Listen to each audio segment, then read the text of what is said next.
बिस्मिल्लाहिर्रहमानिर्रहीम। अस्सलाम वालेकुम फोर क्लास। आज हम चैप्टर नंबर 5 स्टार्ट करेंगे बिकॉज़ हमारी जो सिलेबस है, हमारा असेसमेंट का सितंबर में असेसमेंट हो रही है, उसमें चैप्टर नंबर 5 भी शामिल है।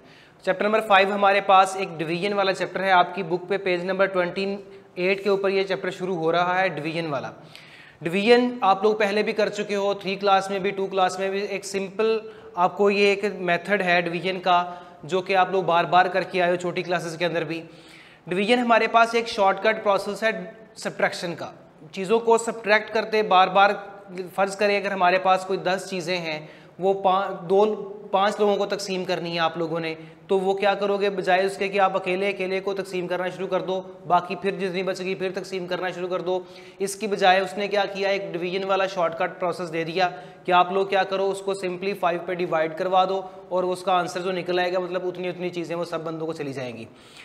आज हम डिवीजन के अंदर कुछ चीज़ें पढ़ेंगे इंपॉर्टेंट जो हैं, उनको आप लोगों ने सुनना भी है, देखना भी है और याद भी करना है। ये बेसिक कॉन्सेप्ट होंगे डिवीजन के अंदर। डिवीजन में सबसे पहली बात क्वोशंट की होगी कि क्वोशंट क्या होगा। सेकंड हमारे पास डिविडेंड क्या होता है। थर्ड हमारे पास डिवाइजर क्या होता है। और फोर्थ हमारे पास रिमाइंडर क्या होता है।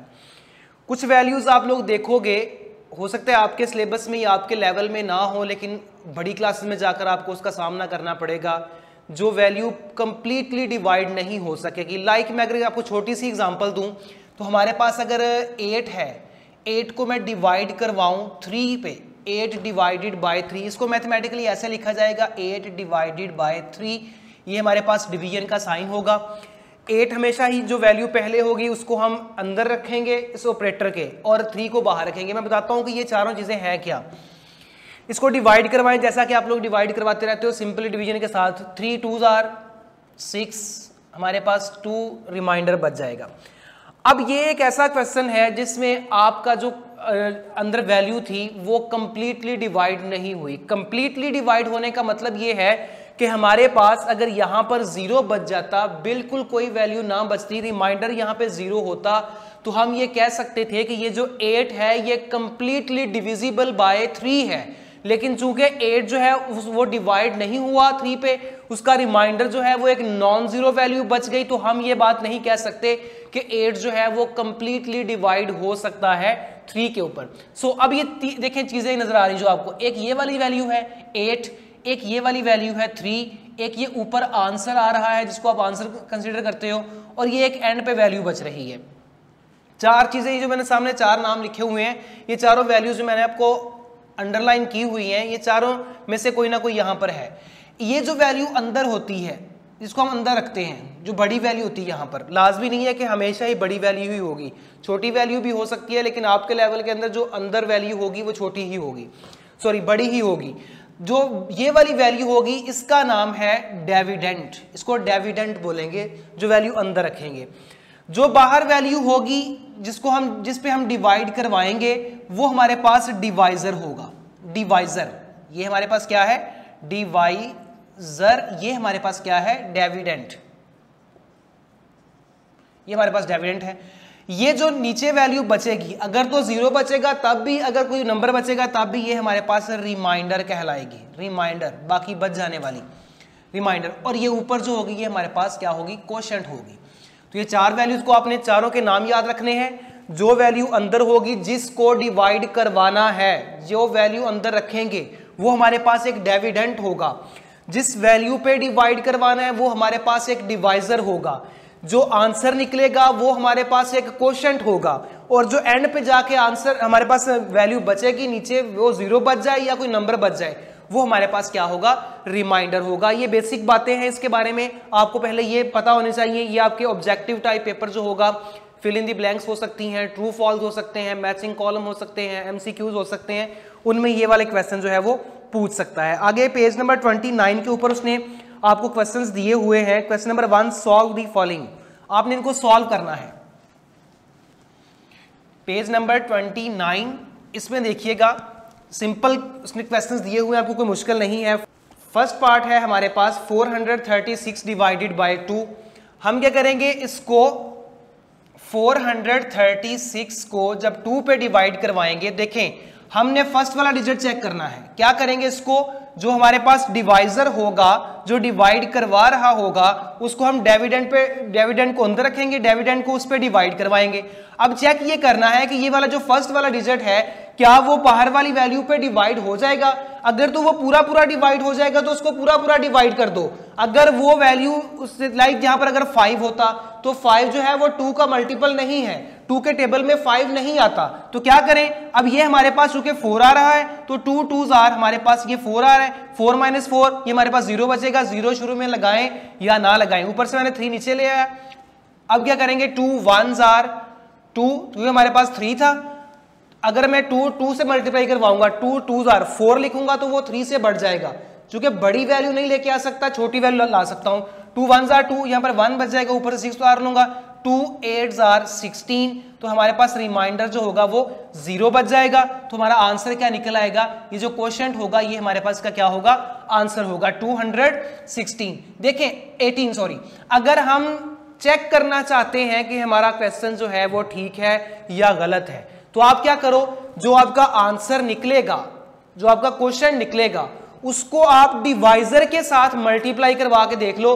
अगर तो उससे मल्टीप्लाई करवाने से आपका डिविडेंड बन रहा है तो आपका क्वेश्चन जो है, आपका आंसर जो है वो 100% ठीक होगा। यानी इसको अगर मैं 2 से मल्टीप्लाई करवाऊं, बिकॉज हमारे पास डिवाइजर 2 था, सो 2 8s are 16, 2 2s are 4, 2 1s are 2 और 1 3, 2 2s आर 4, यानी 436 मेरा जो डिविडेंड था वो मेरे पास पूरा पूरा आ रहा है। यानी कि हमारा क्वेश्चन जो है वो बिल्कुल ठीक है। अगला कोई क्वेश्चन इसमें से, सारे के सारे क्वेश्चन ऐसे ही हैं। क्वेश्चन नंबर 2 देखें, सॉल्व द फॉलोइंग, वो भी बिल्कुल ऐसे ही है जिस तरह डी वाला पार्ट है। 6050 डिवाइडेड बाय 5, 6050 डिवाइडेड बाय 5, इसको मैं 5 पे डिवाइड करवाऊंगा। 6050 डिवाइडेड बाय 5। अब मेरे पास डिवाइजर जो है वो 5 है। अब डिविडेंड का फर्स्ट वाला डिजिट 6 है, बड़ी वैल्यू है, डिवाइजर से बड़ा है, सो इसको आप इजीली स्टार्ट कर सकते हो। 5 1s आर 5, माइनस का साइन लगा लें तो माइनस करने से 1 बचेगा, 0 ऊपर से नीचे ले आए। 5 2s आर 10, रिमाइंडर 0 हो गया, ऊपर वाला 5 नीचे ले आए। 5 1s आर 5, फिर रिमाइंडर 0 हो गया। अब ये एक 0 बच गया मेरे पास, इसको आप ऊपर ले जाओ वैसे ही, क्योंकि अगर नीचे लेके आओगे 5 0 तो फिर 5 0 0 तो वो हमारे पास 0 ही आएगा, इसलिए मैं डायरेक्ट इसको ऊपर ले गया। ये वाला स्टेप नीचे करें या ना करें, हमारे पास ये इसका आंसर निकल आएगा। क्वेश्चन जो है 1210, तो ये हमारा आंसर निकल आएगा। अब क्वेश्चन नंबर जो हमारे पास 3 है वो भी बिल्कुल ऐसे ही है। Solve the following to find the remainder. अब क्वेश्चन नंबर 3 के अंदर उसकी डिमांड ये है कि रिमाइंडर भी फाइंड करो। अब ये बात से पता चल रहा है कि हमारे पास जो ये वाले क्वेश्चन है ये कंप्लीटली डिवाइड नहीं होंगे। लाइक इसका ए वाला पार्ट है 526 डिवाइडेड बाय 5, डिवाइडेड बाय 5।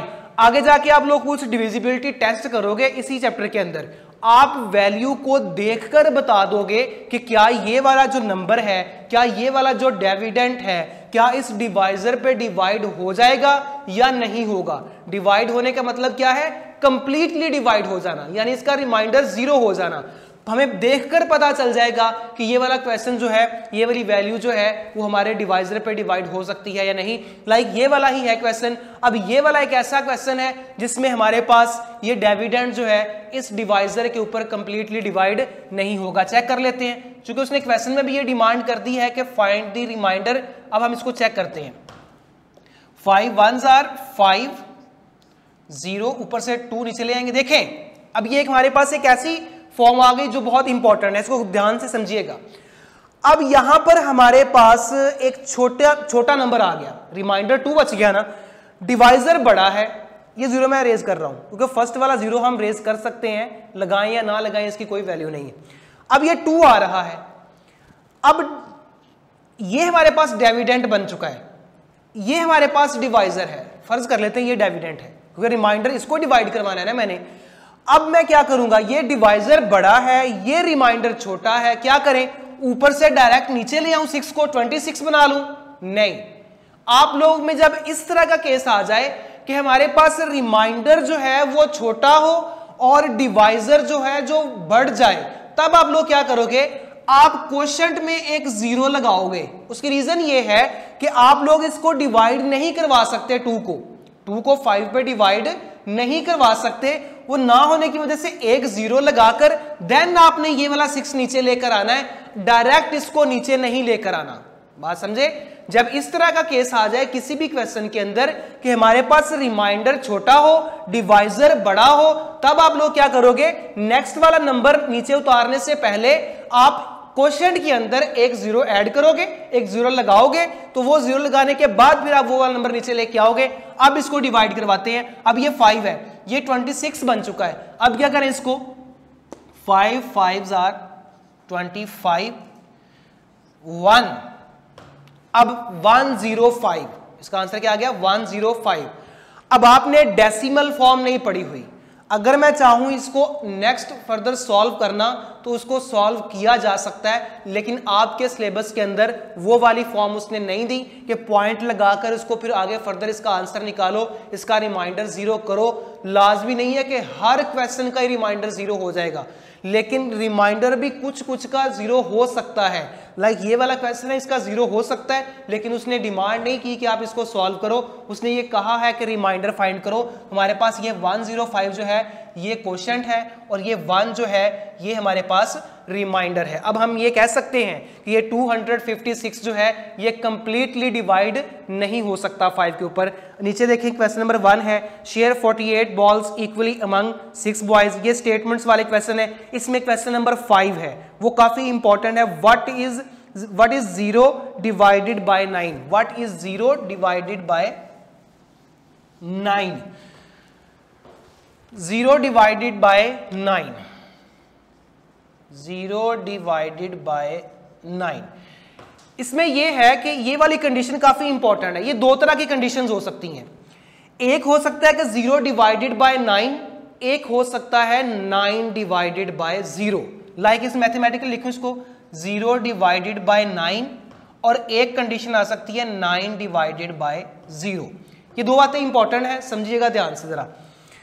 जब इस तरह का केस आ जाए 0 डिवाइडेड बाय 9, इसका मतलब ये है कि हमारे पास डिविडेंड तो ये है 0 और डिवाइजर ये है 9। नीचे वाले केस में डिविडेंड जो है वो हमारे पास 9 है और डिवाइजर जो है वो हमारे पास 0 है। अब एक बात हमेशा के लिए याद रखो, जब भी हमारे पास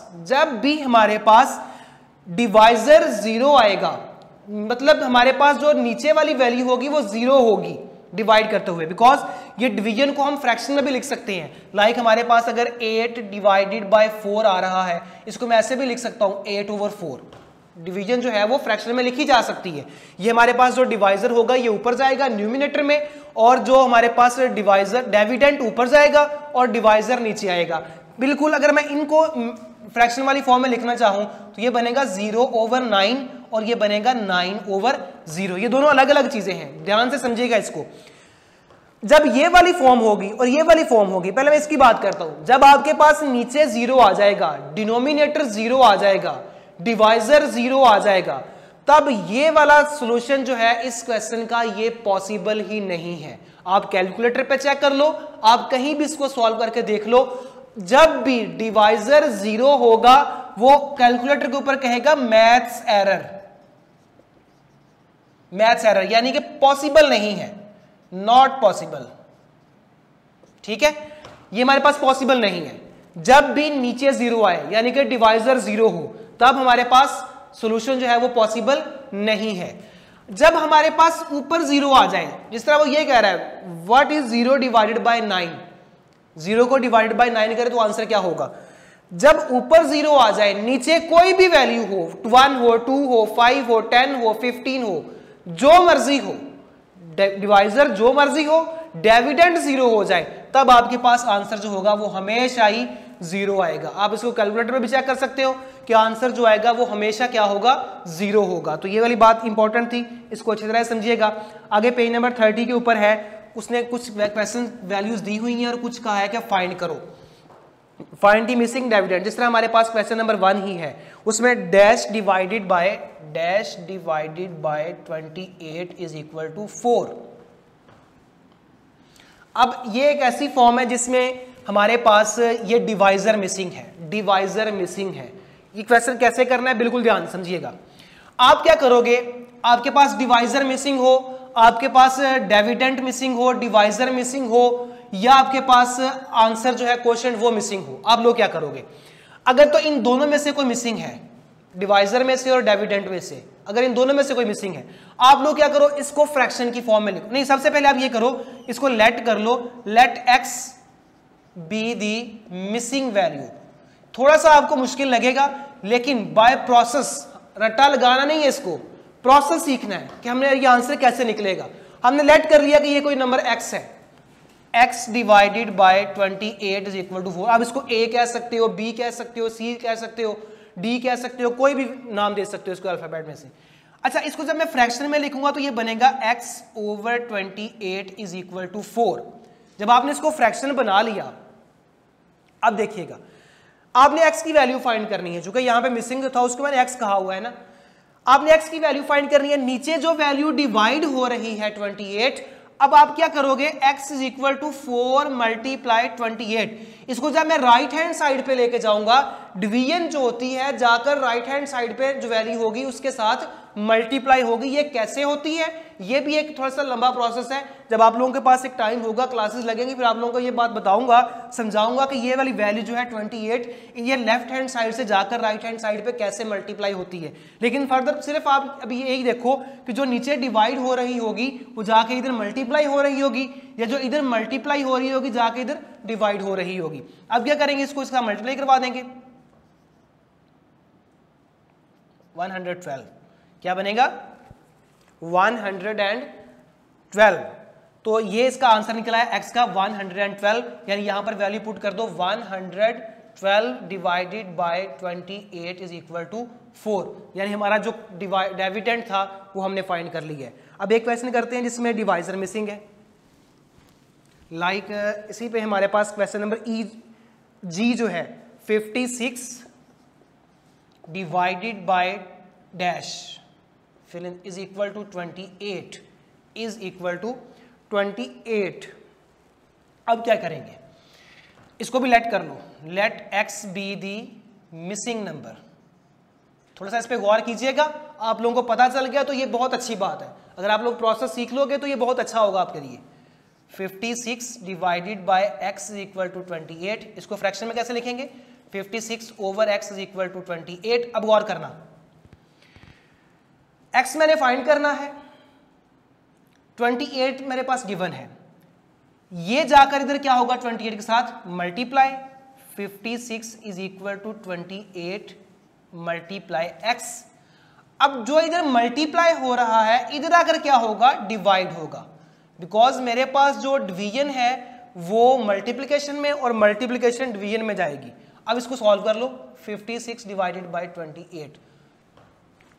फर्स्ट वाले डिजिट को देखो, 2 5 है, 2 2s आर, यानी कि 2 से, अब जो 2 है इसको दोनों वैल्यू से मल्टीप्लाई करवाना है। 28 को 2 से मल्टीप्लाई रफ में करवा लो, 2 8s are 16, 1 carry, 2 2s are 4 और 1 56। ये हमारे पास कंप्लीटली डिवाइड हो चुका है और आंसर मेरे पास 2 निकल आया। 56 divided by 2 is equal to 28, ये इसका आंसर निकल आएगा। ओके, उम्मीद है कि आप लोग समझे होंगे। ऐसे ही क्वेश्चन नंबर 1 है नीचे पेज नंबर 30 के ऊपर, ये सारे क्वेश्चन आप लोगों ने करने हैं। अगर कोई क्वेश्चन नहीं होगा, क्वेश्चन नंबर आपके पास 29 के ऊपर, पेज नंबर 29 में क्वेश्चन नंबर 1 है, 2 है, 3 है, नीचे है कुछ स्टेटमेंट वाले क्वेश्चन, और पेज नंबर 30 के ऊपर क्वेश्चन नंबर 1 और नीचे वाला जो ब्रश अप वाला क्वेश्चन नंबर 1 है, वो सारे के सारे क्वेश्चन आप लोगों ने सॉल्व करने हैं। पेज नंबर 29 वाले आपकी नीट कॉपी के ऊपर होंगे, पेज नंबर 30 वाले वो अगर आप इस मेथड से करोगे प्रोसीजर के थ्रू तो आप ये भी नीट कॉपी के ऊपर सॉल्व कीजिएगा, वरना यहाँ पर तो आपको सिर्फ फिल इन दी ब्लैंक्स नजर आ रही हैं कि इसको सिर्फ देख के आंसर निकाल दो, लेकिन नहीं, ऐसे अगर निकालोगे, ऐसे याद करोगे तो ये आपको याद भी नहीं होगा और माइंड में कॉन्सेप्ट जो इसका वो क्लियर भी नहीं होगा। लिहाजा आप लोग क्या करो, इसको समझकर, इसको सॉल्व करके, प्रोसेस के थ्रू इसको सॉल्व करके आप इसको सॉल्व करो, ताकि नेक्स्ट आने वाली जो क्लासेस है वहाँ पर ये वाला मेथड जो है वो आपके लिए बहुत आसान हो जाए। अगर फिर भी कोई प्रॉब्लम हो तो हमारे साथ शेयर कीजिएगा, इंशाल्लाह वो क्वेश्चन आपके सॉल्व कर दिए जाएंगे। ओके, अल्लाह हाफिज़।